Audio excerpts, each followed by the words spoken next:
whilst exhibiting at the Birmingham NEC, I decided to get some new number plates for the XJ40. The ones which are on there at the moment are not to my taste and do not suit the age of the car.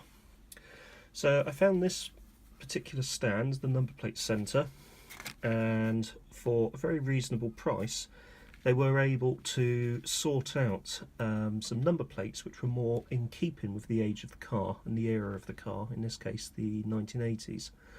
So they do a number of different styles, and in my case they certainly sort of helped me out with the style that I needed, one that would have been correct for the era of the car. So they also do, which is quite nice, they also do the 1970s plastic raised plates, if you remember those. And they also do a number of different things as well. So they also do these sort of black on silver on black affairs as well for pre-73, I think that is. And yeah, they sort of got it sorted out within a week of me actually ordering it, so I was very pleased with the service. I've actually now removed the plastic layer that was on top of these, the protective layer, and this is what is going to be going onto the car itself. And I'm rather pleased with the fact that the font actually looks correct for the period, in other words 1988, and they just look a little less tacky than the ones which are on there at the moment.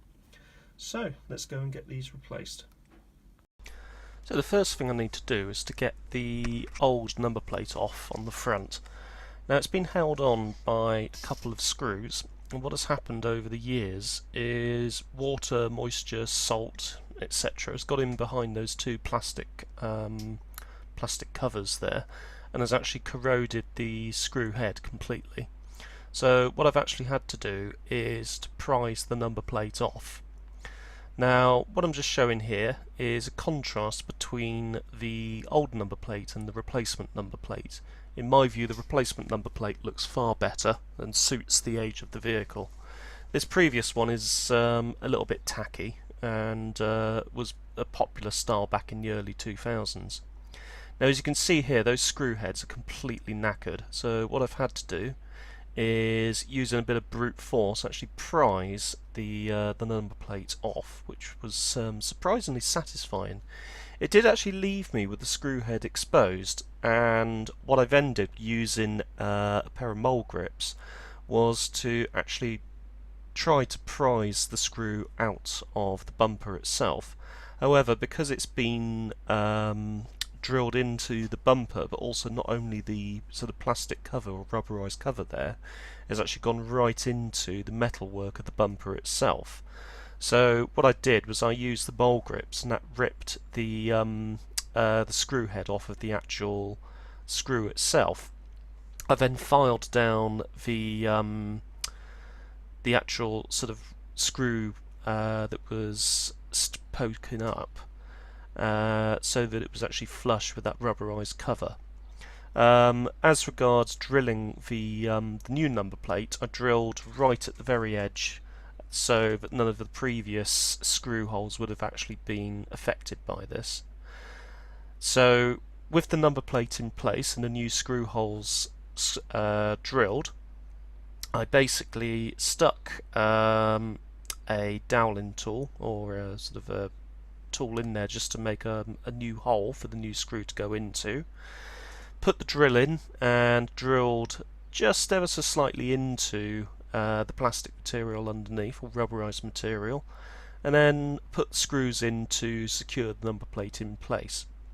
This is one of those jobs that you would think should be really easy, but the thing you have to remember is if the number plates have been on the car for, you know, for a long time, in this case nearly 17 years, you are going to have issues. The little screws that I used have got the little white caps on them, and according to the label on the packaging are apparently anti-theft. Although I don't envisage there are sort of many XJ40s around anymore involved in criminal activity, so I don't think the number plates on this would exactly be ones that you would want to want to steal and stick onto another XJ40 in which to commit some kind of bank robbery or something. There are too few XJ40s left, and newer XJs are far more suited to that kind of activity. If you are on about performance and being able to get away from these things. Anyway, I screwed the second hole in place. Obviously just sort of drilled a little bit in until you see the black material of the actual rubberized compound underneath. Brushed that away and then screwed in the second screw. Roughly lining up with the screw on the other side so that it doesn't look sort of too out of place. Now, I have not gone all the way through into the actual metal of the bumper itself like the last ones, and because I'm drilling into the raised bit here, right at the edge, the number plate is actually slightly proud and slightly away from the previous exposed studs. What I might do at some point when I've got a bit more time is to get the angle grinder in behind the bumper, and maybe even actually probably easier would be to drill out those old studs and just to sort of get them out of the way, just to sort of neaten up the overall appearance. But to be honest, at this particular time, I think this looks absolutely fine as it is. The number plate is on, it's central, it's screwed in, it looks pretty good. The rear one was even easier. So the rear one was held in rather oddly by a bolt and a screw, and being that it's quite old-fashioned, the actual screw and bolt themselves had been drilled into the boot lid. So what I did was I used some self-adhesive sticky foam stuff, applied that to the back of the new number plate, and applied the number plate directly to the boot lid. Obviously you need to clean up the surface that you're going to be mounting it onto first.